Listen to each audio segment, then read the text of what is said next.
Bien, ya hemos visto varias cuestiones acerca de los componentes. Vamos a comentar ahora una cuestión más. Por ejemplo, dentro del componente app personas, utilizamos el template URL para definir el componente .html, es decir, lo que va a contener esta plantilla. Y si vamos a este elemento, podemos observar que únicamente tenemos 3 líneas de código.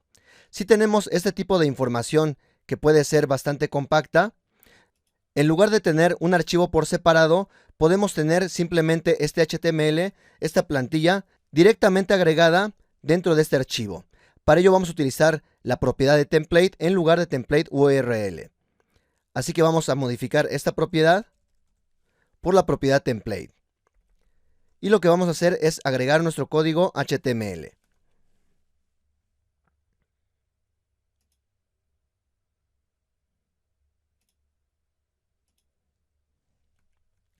Así que este código lo vamos a pasar directamente aquí.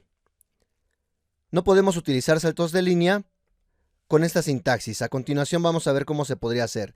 Pero con esta sintaxis tendríamos que tener todo nuestro código HTML en una sola línea. Bien, así con esto ya tenemos nuestro código HTML. Debe de estar funcionando el servidor. Y refrescamos. Y podemos observar que el resultado es exactamente el mismo. Así que podemos tener nuestro código HTML directamente en el componente que estamos declarando, utilizando el atributo de template. Ahora, si quisiéramos tener más de una línea de código, vamos a utilizar lo que se conoce como backticks. Esto es una comilla simple y esto es el símbolo de backtick. Y con esto es posible agregar más líneas de código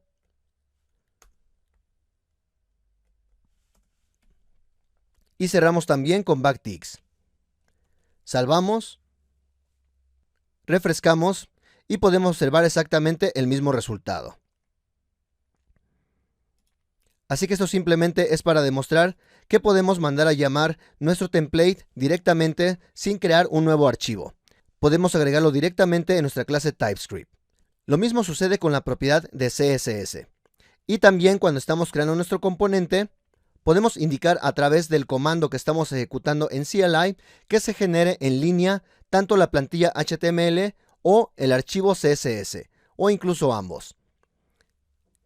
Esto en caso de que queramos que no se creen los archivos .css y .html por separado. Así que es otra manera de crear nuestra plantilla y también el archivo de estilo CSS.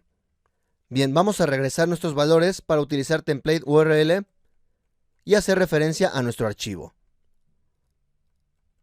Bien, con esto ya tenemos el mismo código que hemos venido trabajando, pero les vamos a dejar una referencia para que sepan cómo manejar los elementos en línea. Ahora, ¿cuándo se recomienda utilizar estos elementos en línea?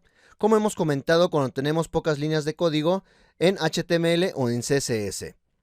Así que de esta manera podemos incluirlo directamente en nuestro componente TypeScript, en la clase del componente TypeScript.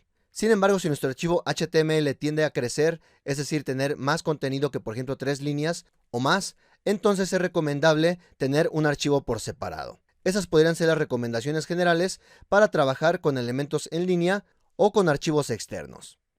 Y como podemos observar en este componente, se puede omitir el uso de CSS, pero lo que no se puede omitir es la plantilla HTML. Así que ya sea que definamos el elemento HTML como un elemento en línea utilizando el atributo template, o como en este caso utilizando el atributo template URL para manejar un archivo externo, cualquiera de las dos formas, una de ellas tiene que estar presente, ya que este elemento template sí es obligatorio. Bien, eso es todo por esta lección y nos vemos en el siguiente video. Saludos.